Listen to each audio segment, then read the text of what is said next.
안녕하세요. 이로운 투자자문의 이석현 자문역입니다. 오늘은 우리가 그동안 전기차 배터리의 그늘에 가려져 있던, 하지만 이제는 당당히 에너지 산업의 주인공으로 거듭나고 있는 에너지 저장 장치, 즉 ESS 산업에 대해 아주 깊이 있게 알아보는 시간을 준비했습니다. 2026년 현재 ESS 시장은 단순한 성장을 넘어 이른바 독자적인 슈퍼사이클에 진입했다고 평가받고 있는데요.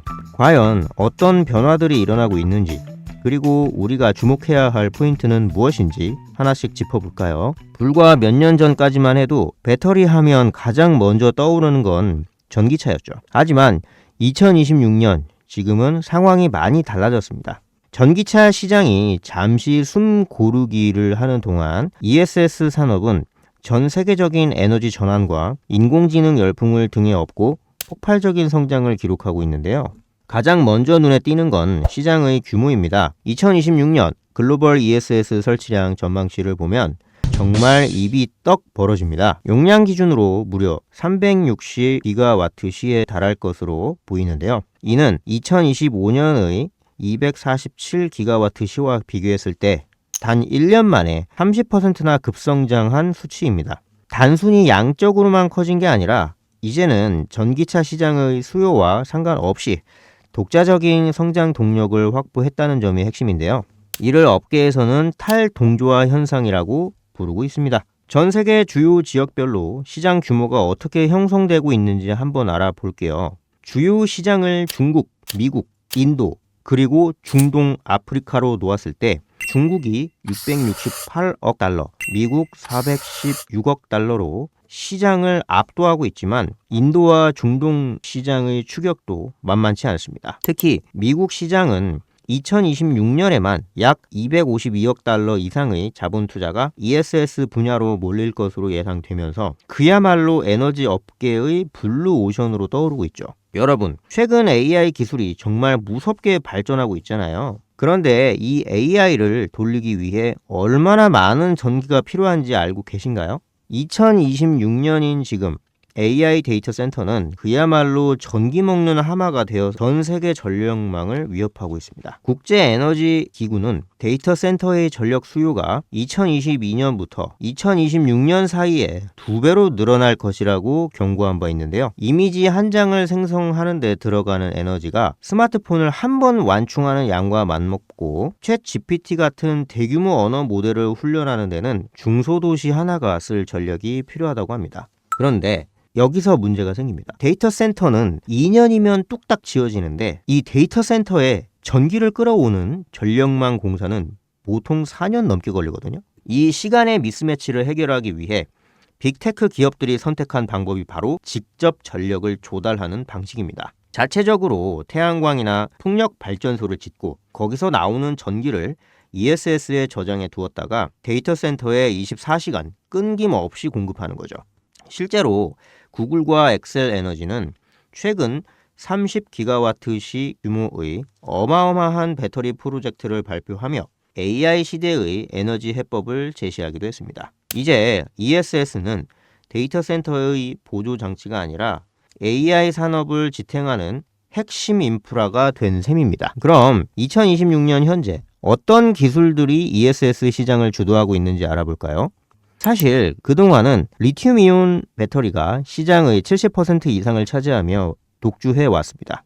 높은 에너지 밀도와 빠른 충전 속도 덕분이었죠. 하지만 2026년에는 안전성과 비용이 더 중요한 가치로 떠오르면서 기술의 판도가 바뀌고 있습니다. 가장 눈에 띄는 건 리튬 인산철 배터리의 부상입니다. 삼원계보다 가격은 싸고 화재 위험은 낮아서 ESS용으로 아주 인기가 높죠. 여기에 더해 이제는 4시간 정도만 버티는 배터리가 아니라 며칠 동안 전기를 저장할 수 있는 장주기 에너지 저장 장치가 대세로 떠오르고 있습니다. 여기서 흥미로운 기술 하나 소개해 드릴게요. 바로 철 공기 배터리인데요. 철이 녹슬면서 전기를 내보내고 다시 철로 변하면서 전기를 저장하는 원리입니다. 리튬 대신 흔하디 흔한 철과 공기를 쓰니까 비용이 리튬 이온의 10분의 1 수준밖에 안 됩니다. 폼에너지 같은 기업들이 이 기술을 상용화해서 100시간 넘게 전기를 뿜어내는 시스템을 만들고 있는데 이게 AI 데이터 센터의 24시간 무탄소 전력 공급에 딱 맞는 솔루션으로 주목받고 있답니다. 여기에 삼성 SDI나 LG 에너지 솔루션 같은 기업들은 전고체 배터리를 ESS에 적용하려는 시도도 하고 있습니다. 액체 전해질을 고체로 바꿔서 화재 위험을 아예 원천적으로 차단하겠다는 건데요.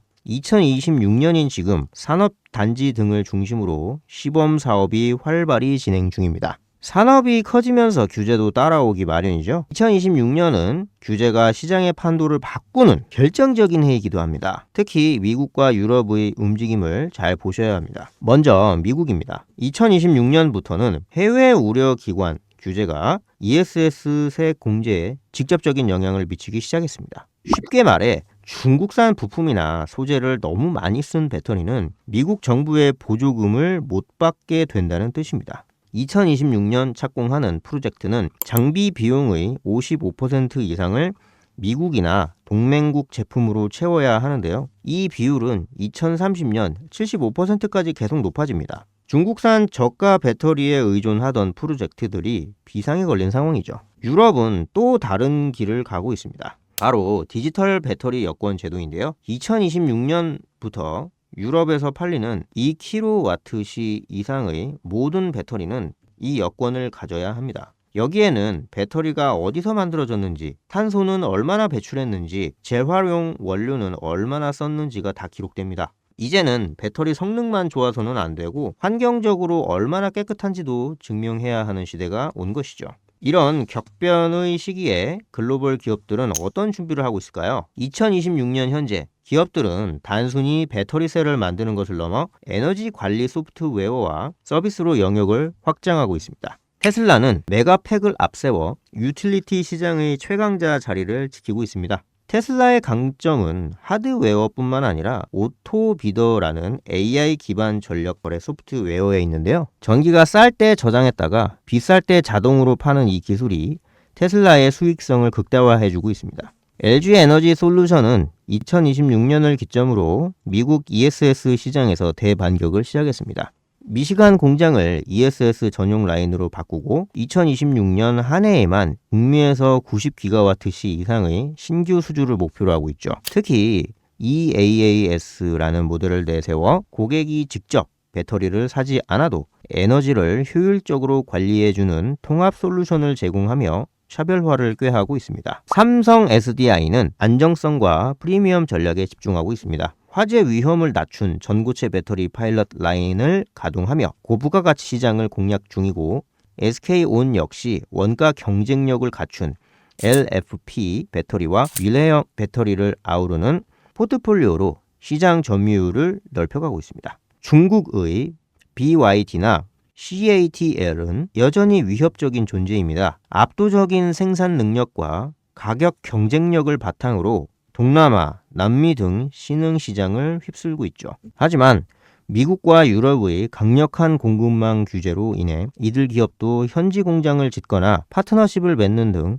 전략 수정에 분주한 모습입니다. 마지막으로 우리가 주목해야 할 미래 비즈니스 모델 하나를 소개해 드릴까 합니다. 바로 가상 발전소입니다. 여러분, 예전에는 한전 같은 큰 발전소에서 전기를 만들어서 우리에게 일방적으로 보내줬잖아요. 하지만 2026년에는 우리 집 지붕의 태양광과 차고의 ESS가 모여 하나의 커다란 발전소 역할을 하게 됩니다. AI가 수만 가구의 ESS를 네트워크로 묶어서 전력이 부족할 때 일제히 전기를 방출하고 전기가 남을 때 저장하도록 관리하는 거죠. 실제로 제주도에서는 이미 배전망 연계형 ESS 시범 사업이 활발히 진행 중입니다.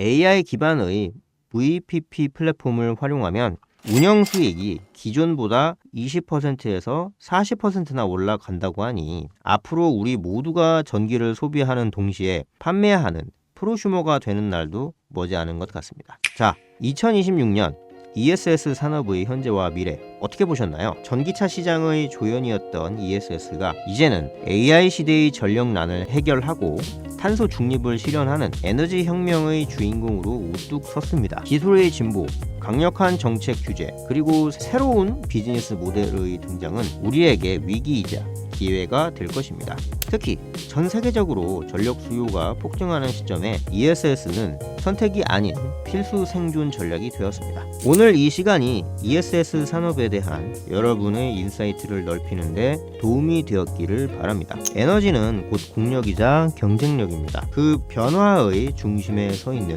ESS의 활약을 앞으로도 계속 지켜봐 주세요. 감사합니다.